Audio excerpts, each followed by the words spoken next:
What's up, everybody? Are you stuck trying to read the Enchiridion and you can't get through it, or you just don't want to read it and watch a video? You're in the right place. Because today we're going to talk about the Enchiridion by Epictetus in episode 111 of the Existential Stoic podcast. Ooh, a very auspicious episode. Yeah. Isn't it lucky when they're all in a row like that or something? Or you make a wish? Or that's the clock. It's gotta be. It's something. I know it is. It always is, right? Yeah. I'm Danny. I'm here with my buddy Randy. What's up, Randy? Hey, Danny. So we're doing another book people should read, but not read, but watch, so that it can help them out, right? I think it's a good program. It is. Some people like to read books. Me personally, when I was in school, whenever I was assigned a book, I resisted reading it. So I totally understand anybody out there who would prefer to watch a video instead of actually reading the book, because I think you can get the same content and you can participate in the same discussions in class, and everybody will think you read the book. Because I know, I was gonna say, I always read other books, not the ones that were assigned. It's like whatever. Yeah, it's helpful. Oh, I'll mention to you later, I guess.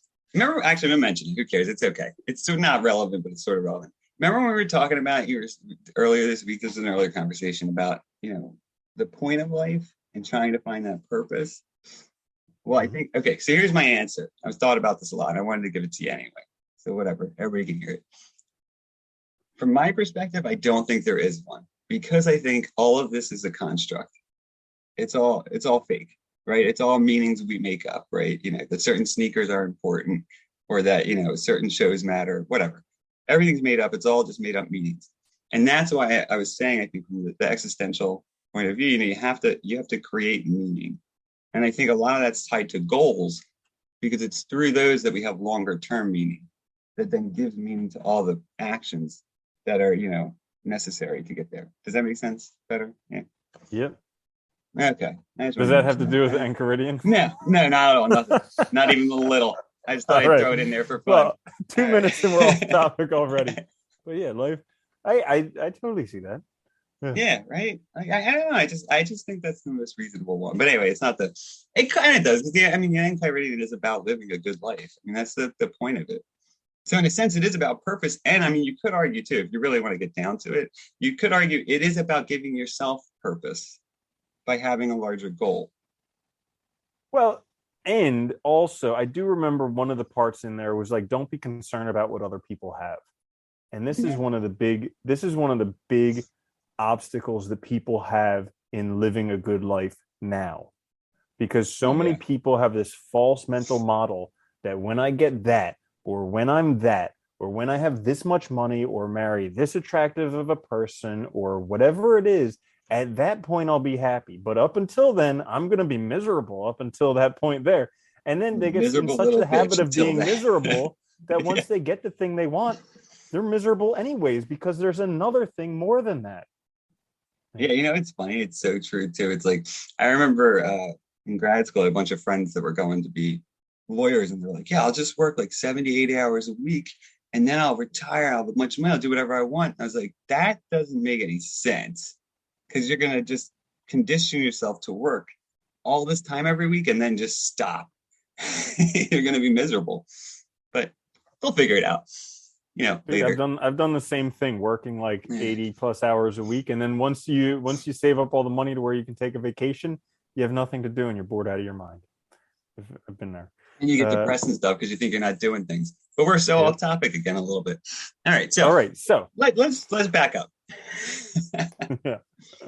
Back to the Enchiridion. Should we even start the episode over again? No, just leave this. I like this. I think it's nice. It's a nice sort of segue into it. People can find it. Look, if they're really worried, I was going to say I'd give them the time of where we start, but I don't even know what the hell it is, so it doesn't matter. Just start right now when you see us waving our hands in the air. Start right now. Put it in the show notes. So the Enchiridion by Epictetus. This is a classic, this is a classic Stoic work. It's an important work of philosophy. Just so people know, it's funny, ever since of Adventure Time, I always think of the Heroes book and that now whenever I hear the Enchiridion instead of the actual handbook, right? So that means handbook or guidebook, something along those lines. And it's interesting. So, Epictetus is an interesting character too. He was a slave. he ends up becoming, essentially a great Stoic teacher.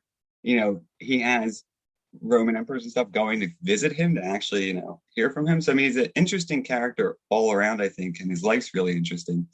Um, but Stoicism, I think, is also interesting too, because at the heart of it, the goal is just to live a good life by being virtuous. I mean, I think that's sort of the central core of Stoicism, and it differs from, look, pretty much every thinker back then was a virtue ethicist, right? But like Aristotle, for instance, thought, to have a good life, it's not just being virtuous. You also need things, other stuff. You need good friends, you need money, you need sometimes political position can help, stuff like that. So some sort of like social, economic position. Epictetus did not think that. They thought that, everyone has the potential to live a good life. It doesn't matter about the stuff in the world. It's within your power entirely because it's all about virtue. It's all about character development. Yeah, and I think that's a very notable point that he was a slave, and even though he didn't have the best life situation, he was still able to make the most of it and to really focus on the things that were in his control. So, like being born a slave or being however he ended up being a slave, that was something completely out of his control. But he was able to take what was within his control and make the best of it, which is probably one of the first points of the Enchiridion, which is It some literally things is are like, in your control, some things are not in your control. Don't worry about the things not in your control and focus on what's in your control. It is like the first point made like over and over again too for quite a bit of time. It's kind of, but I think, it's funny because I think a lot of people that do Stoicism, focus on that, and it can seem redundant, but at the same time, it is a really important point, and it's one I think that we often don't fully understand or fully grasp what it means. It's easy to be like, yeah, some stuff's in my control, some stuff's not, and then totally just disregard that when you do everything, right? And I think it's important to really understand what does that mean? What is in my control? Tell me. Well, so for instance, we have this. I mean, there's this whole self-help area of the books. I mean, it's basically like all of YouTube, all of the bookstore is self-help. That's like the biggest trend nowadays. And what is it? It's like getting a better body, making more money, making people like you. And it's like all these things are really out of your control. Yeah. They're completely out of your control. You're like, but if I work really hard on it, I can grind. I can work, I can make more money, and I can get really fit if I just eat 1 can of tuna fish and an apple a day and work out 6 hours a day. And yes, some things are in your control a little bit, but you don't know if you're going to get hit by a bus tomorrow. It's just these things are all out of your control. So then what is in your control?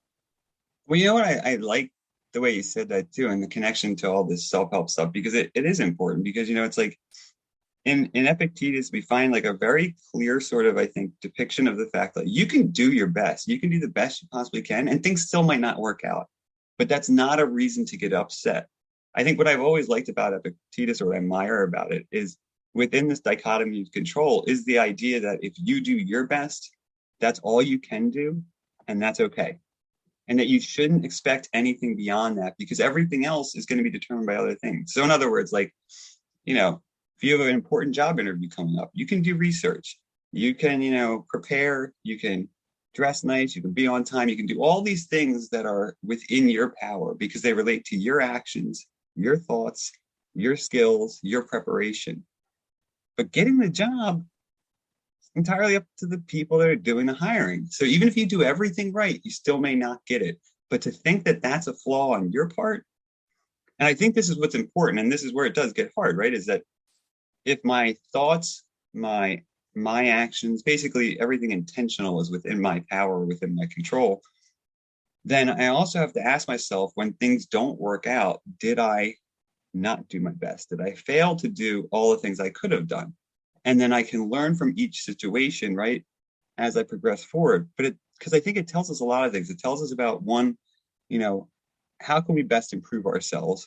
What's within our power? And two, what should we not react to or overreact to because it's just something that happened in the world, right? I think like things are going to happen. There might be a storm and we might lose power or something. And to get mad at that, it's like, well, it's totally out of my control, right? I can do things. I could light a candle. I could, do other things that might help me do whatever I'm trying to complete or take actions. But there's certain stuff that I just can't really, can't do anything about. Yeah, there was, I think it was in Dave Ramsey's Financial Peace University. I heard him say something along the lines of, pray like it's 100% up to the universe, but act like it's 100% up to you. And that stuck with me, because that goes to show that, like that, yeah. Whatever's going to happen is going to happen, but it's only going to happen if you're in the right place at the right time, because you've been putting in the work and preparing and all that stuff. And I think we see that all the time, how people get totally bent out of shape because Zuckerberg was a billionaire in his teens, and same thing with Justin Bieber. And we're like, oh, they're so lucky. I mean, if I had that opportunity, I would be a billionaire. And it's like, you didn't have that opportunity because you weren't singing all the time, or because you weren't creating Facebook. Go make that opportunity. And then, then when the chance comes, you'll be ready for it. But I think a lot of people get bent out of shape because they think that this stuff comes without the actual work getting put in. Well, I think that's part of it, right? Is like recognizing that, like, even if the world provides the chances for you, unless you're doing the stuff and doing it right, it won't matter anyway. So I think the dichotomy of control is important too, because it really is about that, what do I need to do to be my best self? What does that look like? And obviously, that's all tied to character and virtue. And then how does that then play out in the world when I'm presented with opportunities and stuff? I'll be more likely to take advantage of them. I'll be more likely to do the things that I want to do and live the life that I want to live if I'm in control of myself. And if I'm not responding, I think that's the other part too, right? It's literally like we lose control of ourselves when we're responding to these things in certain ways when we have no way to really, dictate what happens. So we've talked about the things that are outside of our control, like all of these externals out here, all these things that we want to achieve. Some things that are in our control, things like our thoughts, the way we react to situations, our perspective, our values. Yeah. I think it's important probably to point out that, right, the virtuous person is really like the rational, deliberative person, right? So really within our control, think of like your rational self and being a rational self, right? Being rational all the time. That would be like the extent of being in control, right? Being deliberative, making choices, thinking for yourself, thinking clearly, having reasons, all of that, right? Not acting on impulses or, even desires, because they can be outside of our control, right? They can be things that are kind of like society can, in a sense, push on us in a way, right? Or, even emotions can be problematic in that sense. Well, there's a problem that humans are emotional creatures. Yeah. Right? How do we be rational? But in that, it's funny, you see this, I think a lot of the ancient philosophers, actually I shouldn't say that, a lot of philosophers emphasize, right? Reason is like kind of like the virtuous life, the good life, the ethical life, whatever you want to phrase it.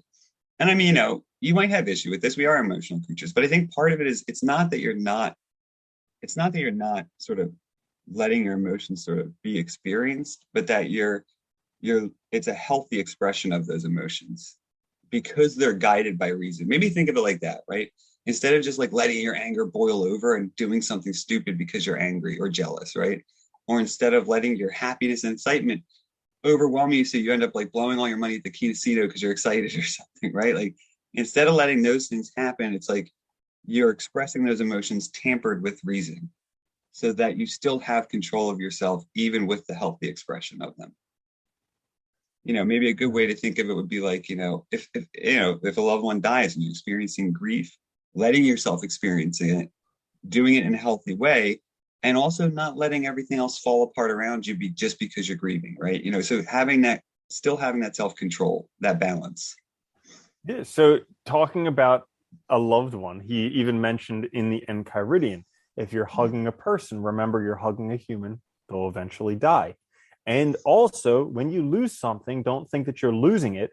Think that you're just returning it to whence it came. Yeah, very nice. Yeah, but I mean, those are good points, because it's like we hear about this a lot in Buddhism, this idea of like, the glass is already broken, or just understanding the nature of things. Yeah. Like things, they come and they go. And so basically seeing that, and particularly seeing that with people, like it can be difficult to lose people who you care about a lot, and it sucks. But on Yeah. the one hand, yeah, it stinks to lose them, but on the other hand, do you ever really lose them? Like, I know a lot of people uh that have died that are still, I still consider them within me. Like, they're not lost to me. They're still a part of me. I've become a person because of who the influence they were in my life, and I still feel like almost as close to them now as I did when they were alive. So I think that there's understanding that part of human nature allows you to really almost see your own humanity too, because someday I'm going to be that to somebody, you Yeah. know?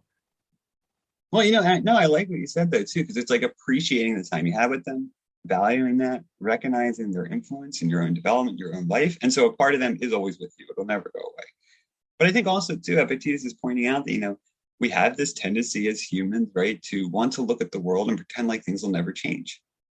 We have a tendency to resist change. We have a tendency to try to fix things. Even the way we talk about stuff, when we use names and stuff, it implies this sort of like longevity, this like immutability, right? And I think part of what he's trying to suggest too is like, look, being a good person and living a good life is also recognizing the way the world actually is, that things change, things will pass away. It's like a cycle, it's a process. And if you admit that, you're more equipped to deal with it, right? I think part of it is just admitting these things that are a part of reality rather than just denying them and then being blindsided when they actually happen, right? Which doesn't mean, I mean, and I think he would have absolutely gotten upset if somebody suffered an immediate loss or an unexpected loss. But at the same time, right, you can also approach it very differently. And I think a lot of this is about that balance and a healthy sort of approach to it, right? By understanding the real nature of things. Yeah. And another thing he talks about is how you should value character above all else. And I think losing people, losing things that you really like or enjoy, or having difficult life experiences definitely build character. And it's going through those difficult times. It's never fun when you're in it. Like 100%. I sympathize with everybody who's going through a difficult situation, because it is never fun when you're in the middle of it. But once you're through it, you can look back and be like, oh, yeah, that was worthwhile because I learned this. I'm stronger, I'm better, I can handle it better this time. Now I can help other people who are going through that stuff. So like afterwards, it's always good. But one thing that I got from Les Brown was he said, don't say you're having a bad day, say you're having a character building day. And that's something whenever life is being like, I'm just like, people are like, how are you? And I'm like, I'm having a character building day today. Yeah. Because it is something, because it like, life wasn't meant to be easy. They did some tests in a biodome a long time ago where they had trees in a biodome, and the trees grew up really tall, and then they found out that like once they grew up really tall, they would all just fall over. All the trees in the biodome kept growing up tall and then falling over. And they actually found out, because there was no wind pushing against the trees, they just didn't Oh, grow out their roots very, very wide. And so they didn't because have of the that, resistance to. yeah, as Yeah. soon as they grew up tall, they would just fall over because they didn't have the strength. And it's the same type of thing in life, where like if we don't have to deal with all these difficulties, then we just don't get strong. As soon as something comes, we fall over. But the more we deal with difficulties, the more character we build, the stronger we are for handling those type of situations. What I love about examples like that is it makes total sense, both why they didn't realize it and why they should have realized it. You know what I mean? Like it makes total sense why it happened, but like also like who would have thought of that at the outset? Yeah, right. Like so they grow out. They're not just growing Yeah. like one stupid direction. That's really funny, actually. That makes total sense. I like that too. It's a good example. I think this is part of it too. Is like you can point to nature and find great examples of all of this. I know with like growing plants and stuff and getting good like vegetables or good like good produce and stuff, like part of it sometimes does involve like giving them some sort of like something, some sort of resistance or some sort of like, what do they call it? I can't Stressor. think of the right one. Yeah, stressor. There we go. To stress them out a little bit because then they respond the right way. Like you get hotter peppers, stuff like that, whatever. But I think we can learn from that because it's true, right? Our character is really in large part developed in response to what we have to overcome. And if we're not faced with anything, we don't really grow as people, and we aren't forced to make changes, or we're not given the opportunity to make changes, right? Let me ask you this though. So he does, right? He thinks character is essential. I mean, Epictetus falls under the, that group of philosophers that think eudaimonia is the goal, right? The flourishing life. That's the good life. And he thinks character is really the central feature of that, that if you develop character, you live a good life. What do you think of that? I mean, why do you think the focus just on character? Because I've always found this interesting, right? That, like he doesn't deny other stuff, right? I mean, and he even calls them, I think he calls them what, like indifference at one point too, where like, some of the externals are not good or bad. They might be like, do you know the correct phrasing? He says, what are they like? Positive indifference or something like that. Whatever.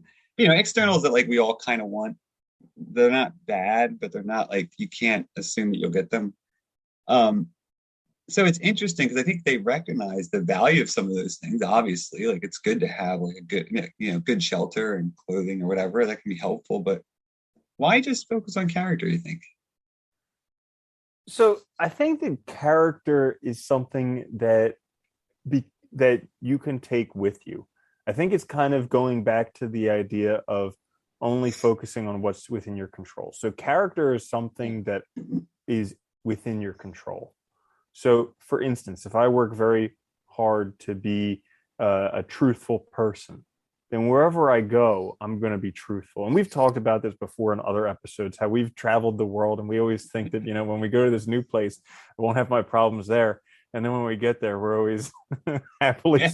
pleasantly surprised to find wherever you go, there you are, all your problems and everything. And so, it's Right? something it's portable. You can take it with you. Whereas some of these other things, like having money isn't bad. Having money is pretty nice. However, a lot of money can be burdensome for a lot of people. And also, the more money you have, the more fear you have of losing money. And Yeah. if you can't manage having a few dollars, what makes you think you can manage having a lot of dollars? So like there's a lot of responsibility that comes with it.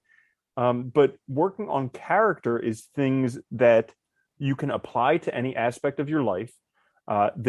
You never ever reach the ideal, but you can keep coming closer and closer and closer. And so it's kind of like a lifelong process, and it benefits you and it also benefits society, which I think goes back to the kind of like Stoic idea of the cosmopolis, where you should be doing for the best you can to help out society as well. And so that is something where if you are a virtuous person, if you build up your character, you're not only going to be an awesome person, like you're going to love spending time with yourself. Other people are going to are going to love spending time with you, but also you're going to be making such a big impact in society that, when you go and pass on, other people are going to be pretty bummed. There you go.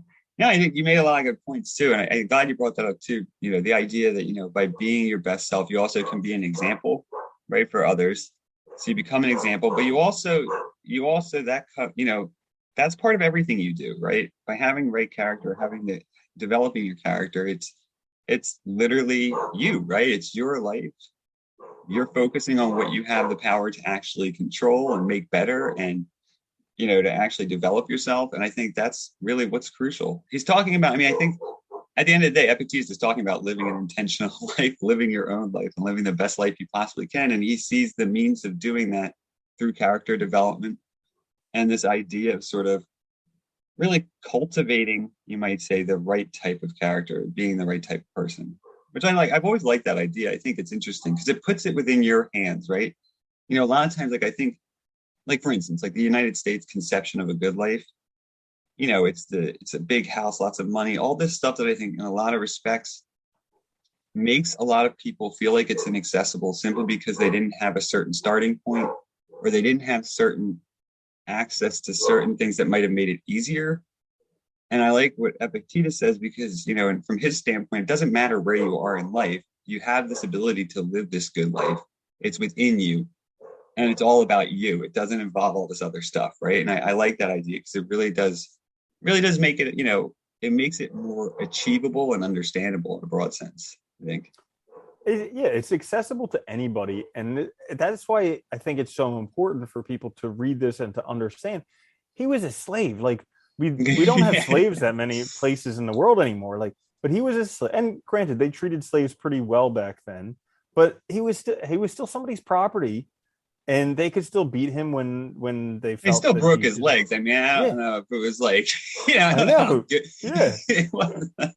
So like he didn't have a great life situation, but what he found was that it's accessible to anybody, and he could actually live a very, very good life. And it's kind of I look at it kind of like a big FU to like society and everything out there, because it's like, do what you want to me. I'm still gonna live the best life I can. Huh. Well, and it's up here that matters, right? It's like he recognized, like, yeah, I have my body, things can happen to my body. I might even become, because after his legs and all, you might even become a little like not as physically able as you were before. But ultimately what matters is your head, right? How you think, the way you look at the world, your perspective. And that really is ultimately what matters, and what dictates whether or not you have a good life, a flourishing life. And I mean, I've always admired that. Yeah. Oh, go ahead. Well, so I mean, talking about this stuff, this is a different mindset than a lot of people have, and a different mindset than a lot of people are taking on. And so in the Enchiridion, he says, be prepared to be laughed at. And also he says, don't brag about your principles.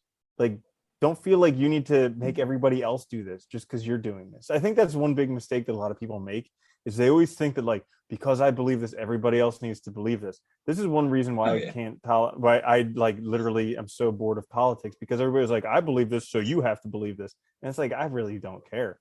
But they don't want to have a conversation. They just want to tell you how they're right. Yeah, it's like, whatever. but he says, be prepared to be laughed at. Just be true to yourself. So if this works for you, great. If this doesn't work for you, still great. And just realize that it is a journey. It's going to take a while, and if this is something that you really want, you can achieve it, but everything has a price, and you have to be willing to pay that price. And being a person of character is difficult. It can be difficult. It can be hard, and it's lifelong, right? I'm glad you brought that up too, that like, be prepared to be laughed at. One of my favorite things Nietzsche always says too is that we need to, like, be more capable of laughing at our own foolishness, not taking ourselves so seriously. And I think Epictetus would have appreciated that as well, by recognizing that, like, this is something I'm doing, but I shouldn't take myself so seriously that I should believe just because I'm doing it, it's right for everyone, because people are different. And even if, like, look, you and I both might be trying to work on our character, but that might look a little different because we're different. We're different people. We're in different situations in life. We're in different places. We're different, so it's like, how that is realized in actuality might appear different, or might involve different sort of, steps, practices, reasoning. And so it'd be absurd to sort of, think that should be done by everybody. And we see that a lot now, right? Like virtue signaling and stuff, this idea. And a lot of that too is also motivated by other things, I think. But like, trying to tell people how great you are and all. And it's like, you're making yourself look silly, one. And two, you're taking yourself way too seriously, that you're not really going to develop in the right way. Because part of this is also recognizing where you need to sort of back up and maybe change things. It's a constant state of development. If you take yourself too seriously, you'll fail to see those sort of chances where you can change. Yeah, definitely. I mean, I think that now is an auspicious time in the world for people to be, because Stoicism has also become a very popular subject nowadays.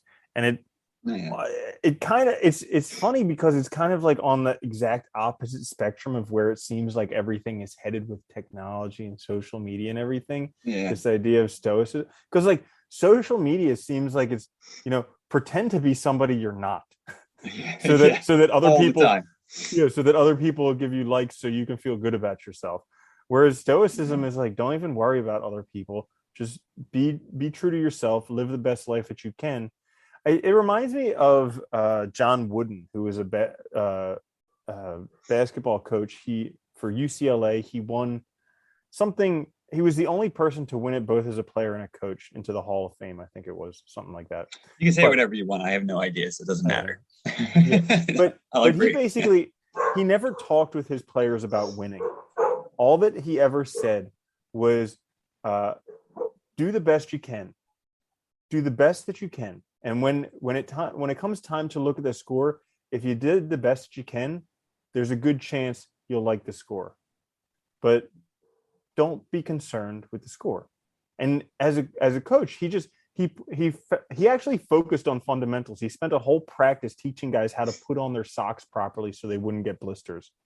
You know, and it's like things that we don't think about. But like nowadays, we're so like concerned with these crazy convoluted theories of how everything works that we completely miss out on the fundamentals, and we completely miss out on just doing the best we can with what we've got. Like everybody wants to do something, they've got to go out and buy all the equipment and take all these courses, and it's just like, just do the best you can with what you got. You'll get there eventually. You will. Yeah. I like that too, because it's so true. It's like, we get so caught up in focusing on the end and how other people are doing it that we forget that if you focus on your character, on the fundamentals, you bring it with you everywhere.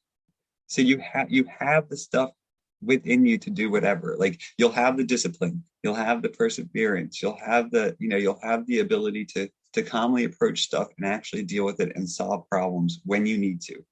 And you'll be able to overcome all the things you face. And I think that's the bigger point of it too, which is like that flourishing life is learning how to overcome the things you encounter in life, learning how to be your best self. And that means you have to work on yourself.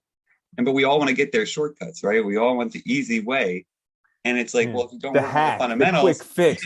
Who who makes these quick fixes? makes up all these life hacks, right?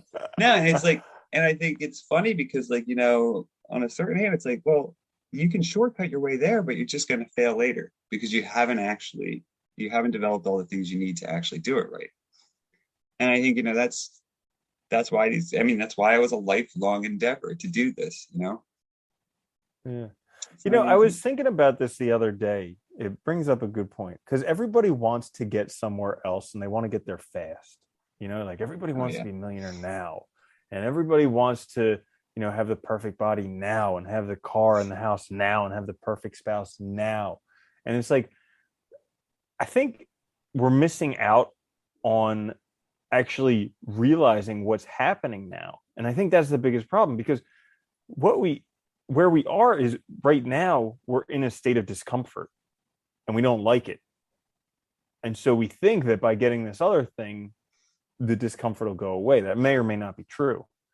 But we yeah, think that once we get to this new place, we won't have that discomfort anymore. And while it may happen, there's a greater chance it won't happen. Or even if it does happen, within a few weeks or months, you'll be right back where you were anyways, because you've built up the habit of being uncomfortable. So kind of focusing, I mean, we've talked about this before, and I like one of my habits is just recognizing that mindset that when I get this, then I'll be happy. I flip it. I say, when I get happy, then I'll get this. So that way it just reminds me to like be happy where I am in the journey, because that's what most of it is anyways, this journey to get where we're going. Like the journey comes before the destination, and like the journey is 99% of it, the destination is 1%. But yeah. everybody focuses on that 1% and we miss out on like the biggest life experiences we had. Yeah, it's funny you mentioned it. It's like, look, I think like I've studied ethics, and I think so many of the theories, that's pretty much at the heart of it, right? Is that it's the journey that matters. It's this long process of development. And like it's, I think crucially, and this is true for Epictetus too, it's within your power because it is your life. You're talking about yourself, right? And I think, yeah, it's important to recognize. It's funny, we all want a shortcut, we all want to jump to the end. And like you said too, a lot of us want things to change because we're in discomfort, but we identify something that we think will help quickly, and all we do is we get caught in a cycle of discomfort and a quick fix. discomfort, quick fix, right? Where you keep trying to get out of it, you're basically kind of like pleasure seeking in a way. It's almost like a hedonistic, what do they call it? A hedonistic treadmill or Treadmill. whatever. Hedonic Dude, treadmill. That's and it. not only that, but by like when we're in this discomfort and we try and find something to get out of this discomfort, we don't realize all the problems that come along with that. Oh yeah. Like Yeah. how many people don't like where they are, so they go get a fancy new car and a big house, but now they have this giant car payment and they have this giant house payment, and now they have to work two jobs to afford this car and this house, so they never spend any time in the house, and they're they don't spend most of the time in the car anyways because they're just stuck in traffic on the way to work and Yeah. they hate going. So it's kind of like realizing that the everything has a price. And No, I think yeah. that's crucial. That's a good point, right? Is like taking that time to really think things through to understand what you actually, well, this is also knowing what you want, right? And if you work on yourself and you know yourself, you'll also make the right decisions regarding what you want and what's valuable. I think we get into so much problems, when we try and cure our depression by purchasing things, like that whole mentality, which is so consumerist, and it makes sense, it feels good in the moment, but we lose interest in those things. We're wasting money, we're putting ourselves in a worse situation, and we're not recognizing the cost associated with the actions that we're doing at all. And I think, it can be hard. I think this is also why a lot of people struggle with stoicism and philosophies like this that recommend the character development because they're difficult.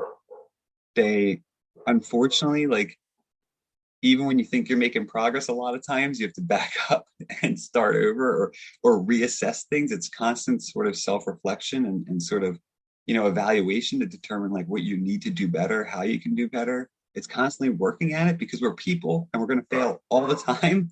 Like it's easy to forget things when we're out in the world doing things, when things just happen. And so a lot of times, I think what people don't realize is your best lessons when you're trying to, especially when you're first starting out, they don't come from practicing. They actually come from recognizing where you failed. By reflecting on how something went wrong, on how you didn't exercise character in a certain situation, and then figuring out what that looks like so you can do it in the future. And it's a long process. And I think it's just, it's difficult and it's not as exciting and fun as sometimes just going out and solving our problems with purchasing and immediate quick gratification. You made a good point there with mistakes, because in school we're indoctrinated that mistakes are bad. You're not allowed to make mistakes. But that's not how life is. It turns out that life is actually totally cool to make mistakes. Actually, you're going to make a ton of them. Mistakes are totally awesome. But it's unacceptable to not learn from your mistakes, because then you're just going to keep repeating them again and again and again. And I think that is probably a bigger lesson that people need to learn than what they learn in school. Mistakes are bad. Mistakes are awesome. They're like the best way to learn. I heard Michael Jordan, from some guy was learning skiing from the same guy who taught skiing to Michael Jordan, the all-star basketball player. And Michael Jordan, every time the instructor told him something that he was doing, every time the instructor pointed out one of his mistakes, he like reveled in it. He loved it. He saw that like, oh, now I have this new way that I can actually get better. And that's so completely different from how a lot of people take on mistakes. They're like, oh, that's my mistake. Okay, I'll try and hide that so he doesn't see that now.